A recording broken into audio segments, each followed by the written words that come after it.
Yan, ito na, narating na namin yung Salt Lake dito sa Al Watba, Abu Dhabi. Yan, ang haba niya, no? Dami ring namamasyal.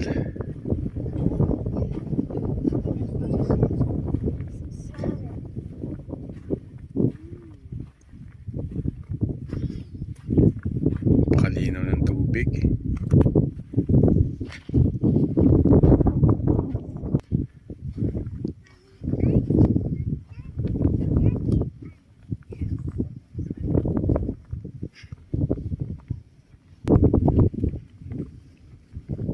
Dati nung unang punta namin dito, mababaw pa ang tubig eh.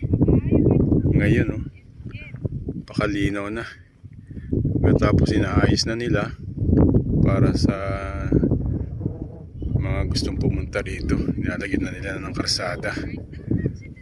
Kasi nasa gitna ng disyerto kasi ito eh. Oh. Kung makikita nyo, nasa gitna siya ng disyerto. Papalibutan siya ng disyerto. Yan, ayan yung Salt Lake.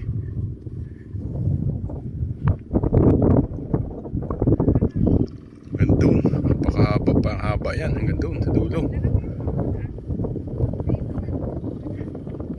Hindi yan natin mapupuntahan kung hanggang saan siya. Kasi puro buhangin yan lakaran. Tsaka under construction siya, under renovation. Linaw ng tubig, oh. Hindi lang natin malapitan kasi baka lumusot tayo. Malalim yan eh. Napakaganda. Imagine mo nasa gitna ng disyerto, may Salt Lake.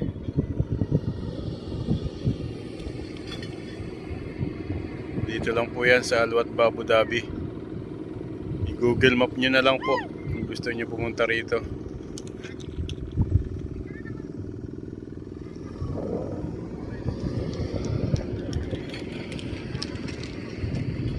Ayan, may mga kasama rin.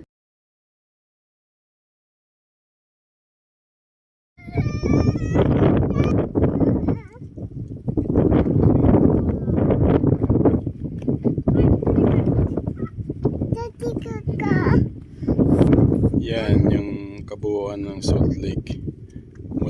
Mula rito hanggang doon, papunta doon sa dulo. Hindi na natin marating yung pinakang dulo kasi ang hirap ng daan, yung buhangin pa. Siguro pag natapos na yung karsada na yung ginagawa, baka marating na susunod yung dulo. Yan yung Salt Lake. Taron. Yan. Bali ito yung highway. Daan papunta mula roon, papunta rito, tapos akit lang kayo dito. Yan, bali tatakluban kasi siya ng ano eh, ng buhangin. Mommy down. Parang may nakakakit niya. Daddy down. Ayun yung daan. Daddy down. Daddy down. Daddy.